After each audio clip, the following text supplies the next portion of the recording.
Bienvenue à tous les amis, un plaisir de vous retrouver. Cette semaine elle est un peu critique. J'aimerais qu'on se prépare ensemble pour la première fois à la venue du Mashiach. Se préparer à la plus grande étape du peuple d'Israël. Vous avez bien entendu. Pessah, c'est dans moins de 3 mois. Est-ce que vous êtes prêts à le recevoir?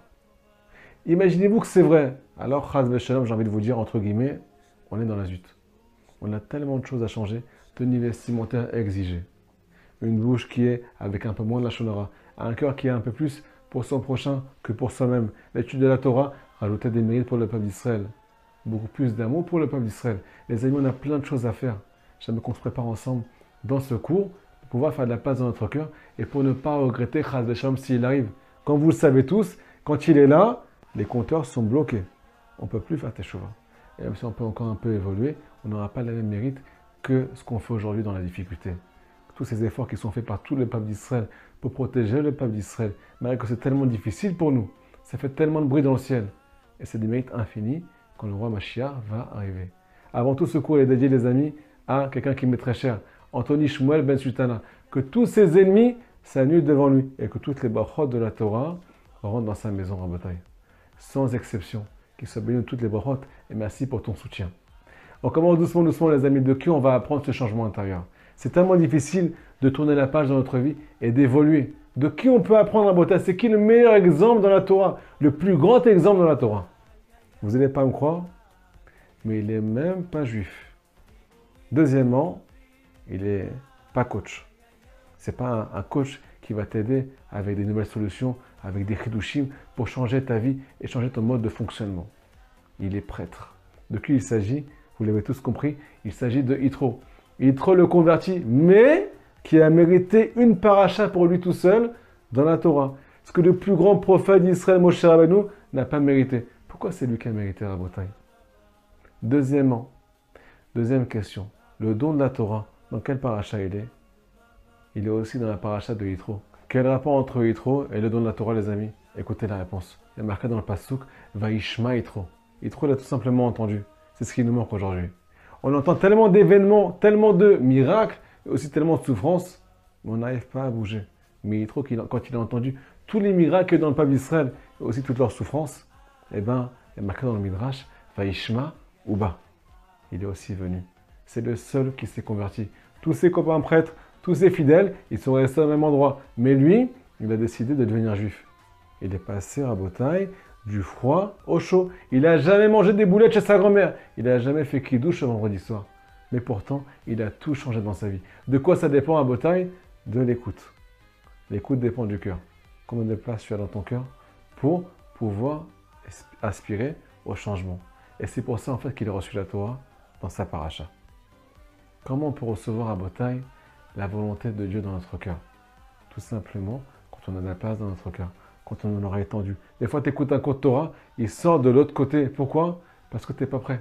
Des fois, tu veux guérir, tu vas chez le psychologue, tu fais tout pour changer, tu fais tout pour t'en sortir, même aller consulter, mais il n'y a rien qui se passe. Pourquoi, les amis? Parce que des fois, on peut entendre les choses les plus belles. Ils peuvent tout changer, mais on n'est pas prêt à évoluer. Et là, tout est bloqué. Non, les amis, vous allez me dire, moi, ça fait des années qu'il y a une histoire d'amour pas possible entre moi et l'Yetzirah. J'ai fait les 800 coups. Je suis tellement habitué à autre chose. J'ai reçu une autre éducation. Mais Rabotai Yitro n'était pas juif. C'est un prêtre qui a fait teshuva. Donc nous, tous les juifs d'Israël, en ce qu'on appelle la porte ouverte pour revenir vers la Kadosh Baruch Hu. Hachem demande juste un élan du cœur. Pitrouli, qui est pitro shel machat, vaniftar lachem qui est pitro shel ulam. Ouvrez-moi ce qu'on appelle une toute petite ouverture. Et je vais tout déclencher à l'intérieur de vous. Il suffit juste d'une petite volonté et d'avoir ce qu'on appelle l'oreille tendue aux événements qui arrivent. À Botaï, il y a une guerre avec le Liban, une guerre qui est imminente. Et là, ça ne va pas être de la rigolade, comme vous le savez. Ce n'est pas comme avec le Hamas. Il faudra beaucoup de miséricorde du ciel, beaucoup de repentir, beaucoup d'amour pour son prochain, beaucoup d'efforts pour faire un pas dans notre vie. Il faut faire attention à la suite le plus possible. Chacun à son niveau des petits efforts. Mais si c'est beaucoup de petits efforts qui sont chez beaucoup de personnes, alors ça va tout changer. Maintenant, vous allez me dire, moi j'ai peur. J'ai peur de tomber. J'ai peur de me casser la figure si je fais teshuva. Ou bien si jamais je fais des changements dans ma vie. On est tous pareils. On a tous un Yetzirah. On a plein de choses à changer. Mais des fois, on a peur. Ça fait peur de faire des changements. J'ai peur de tomber. J'ai peur de m'engager. Alors écoute que Yitro, il a ce qu'on appelle pris comme mode de fonctionnement. Qu'est-ce qui l'a aidé à ne pas avoir peur? Il a marqué tout simplement que la raison pour laquelle il s'est converti, c'est parce qu'il a entendu les miracles de Kiryat Yam-Souf. Les miracles de l'ouverture de la mer Rouge. C'est quand le peuple d'Israël était au plus haut. Il a été mis à son piédestal. Mais aussi, il a entendu la guerre avec Amalek. Quand le peuple d'Israël, ils étaient ce qu'on appelle en guerre avec l'impureté. Les forces du mal te poursuivent, ils veulent te faire fauter. Ou bien tu fautes, tu tombes dans l'impureté. Tu n'arrives pas à te reprendre en main. Tu n'arrives pas à t'habiller comme il faut. Tu n'arrives pas à regarder ce qu'il faut. Tu n'arrives pas à dire ce qu'il faut. Tu n'arrives pas à faire ce qu'il faut dans ta vie. Tu as la flemme.